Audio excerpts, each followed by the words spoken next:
Hola a todos y bienvenidos a una entrega más en nuestro blog de coaching de vida. El día de hoy trataremos un tema bastante interesante. Miraremos cuáles han sido las fases o las etapas en el proceso de desarrollo tanto de la humanidad como del ser humano. Identificar cada una de estas etapas y sus características nos permitirá identificar cuáles son los motores o esos elementos que nos impulsan en nuestro proceso de desarrollo. Lo dividiremos en dos fragmentos: el desarrollo social y de la humanidad y el desarrollo de nosotros como individuos. Así que sin más preámbulo, acompáñenme a revisar este tema y cualquier duda o inquietud ya saben que pueden transmitirla por los medios que ustedes consideren necesarios: Facebook, página web o correo electrónico. Muy bien, iniciaremos con el proceso de evolución de la humanidad y el proceso de evolución social. La primera fase en este proceso de evolución es el hombre primitivo. Es el hombre que se enfoca principalmente en la satisfacción de sus necesidades básicas o necesidades fisiológicas. Entendamos estas necesidades, entre otras, como la necesidad de alimentarnos, la necesidad de tener un refugio, la necesidad de reproducirnos y la necesidad de tener un descanso. En esta primera fase o etapa en el proceso de evolución de la humanidad, encontramos que el hombre primitivo se enfoca en la caza, se enfoca en la agricultura y comienza poco a poco a conformar los centros poblados, a conformar los hogares y las familias, con el fin principal de poder distribuir cargas sociales que les permitan trabajar en equipo y asegurar la sostenibilidad tanto de la especie como de ellos mismos. Una vez que hemos trascendido y que de cierta forma la sociedad logró satisfacer hasta cierto punto las necesidades fisiológicas a través de la ganadería, la crianza de animales, a través de la construcción de mejores hogares o de techos y adicionalmente a la agricultura, vemos que el ser humano siente que no ha llegado el punto aún o que no ha trascendido ciertos elementos, así que tiene que pasar a una siguiente fase. Esa siguiente fase la conocemos como el desarrollo del dinero. Y entendamos como el desarrollo del dinero distintos aspectos que nos van a dar luces de lo que pasó o lo que sucedió en esa época. Uno de esos factores es la creación de los salarios, que permitió estandarizar el trabajo de cada individuo según su productividad, según sus funciones o según su esfuerzo. La otra fue la necesidad de establecer la propiedad privada, y eso comenzó a empoderar a los individuos de la época. Comenzó a generar una serie de divisiones sociales, en donde quien más tenía más poder, tenía muchas más relaciones y tenía mucha más influencia en su comunidad. Es así como poco a poco se crean los estratos o las clases sociales y comenzamos a ver que los seres humanos empiezan a dividirse por escalas, entre los que menos tienen hacia los que más recursos económicos tienen. Y aquellas personas que más recursos económicos tienen son aquellas personas que pueden ejercer otra serie de funciones dentro de la sociedad.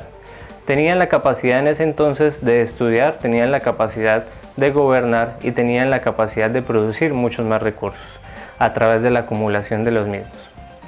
Pero a través de la creación o de la necesidad de tener el dinero, también se comienzan a crear estructuras socioeconómicas. Comenzamos a manejar economías a nivel nación, a nivel región. Comenzamos a manejar economías a nivel multinacional inclusive. Comercios entre distintos países o distintas regiones. Que en últimas lo que buscan es satisfacer la necesidad de empoderamiento de las personas para obtener muchos más recursos. Al obtener muchos más recursos económicos, lo que garantizaban o lo que buscaban en ese entonces o en esa fase de desarrollo era satisfacer aún más sus necesidades básicas, sus necesidades fisiológicas. Ya no era solamente alimentarse, ahora se trataba de alimentarse cada vez mejor, consumir mejores productos, quizás en mayor cantidad. Ya no se trataba solo de obtener un refugio, se trataba de tener opciones de comodidad, casas mucho más grandes, con mucho más equipamiento, mucho más cómodas, que le permitieran sentir mucho más confort. Y ya no se trataba solamente del sexo como mecanismo de reproducción, sino adicionalmente a esto como mecanismo de placer. La segunda fase, que era la generación o la creación de dinero, tiene una trascendencia casi que hasta la Segunda Guerra Mundial. Después de la Segunda Guerra Mundial entramos en la tercera fase o periodo de evolución en la humanidad. Y esta fase está marcada por una necesidad imperante, ya no solo de tener unas necesidades básicas satisfechas, y no solamente la potencialización de esas necesidades básicas a través de la adquisición de productos, bienes o servicios adquiridos con el dinero, sino que adicionalmente a eso se quiere influir en los demás. Al querer influir en los demás, lo que queremos es transmitir o ejercer poder, tanto sobre la comunidad como sobre las demás naciones. Y en ese orden de ideas encontramos que en la Primera, Segunda Guerra Mundial e inclusive en la Guerra Fría, encontramos unos fuertes choques de poder por la imposición de modelos económicos y de modelos sociales de distintos polos o de distintas potencias. Recordemos además que en este tipo de guerras el mundo se dividió y se fragmentó en dos grandes potencias que luchaban entre sí. En ese entonces el capitalismo y el comunismo eran aquellos que lideraban ese enfoque social y económico. Entonces, la sociedad o la humanidad no solamente se ha necesitado satisfacer sus necesidades básicas, sino adicionalmente a eso empezar a influir en los demás.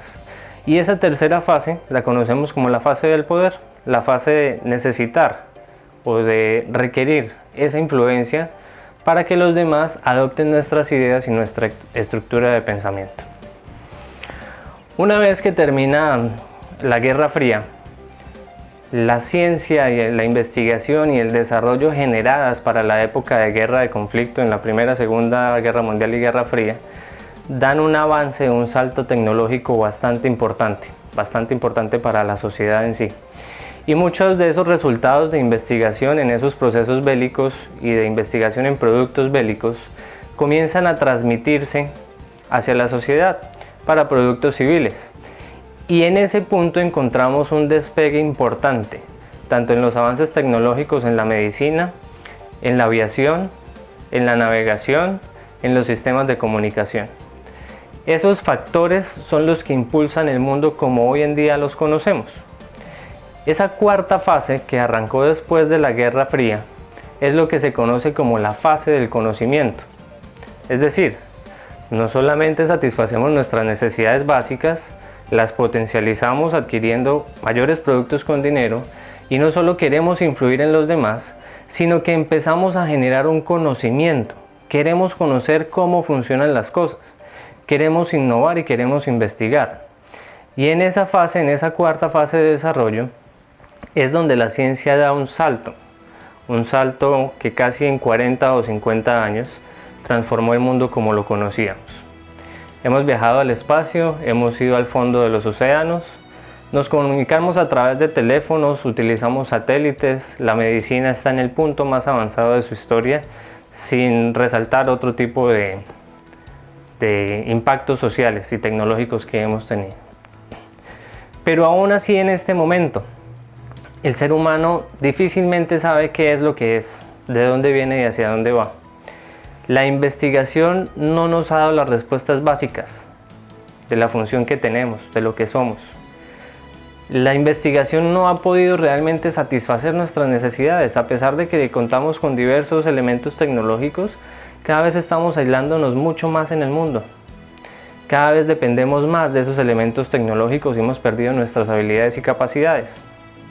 Es así como tenemos que dar un salto que ya iniciamos más o menos en el año 2000.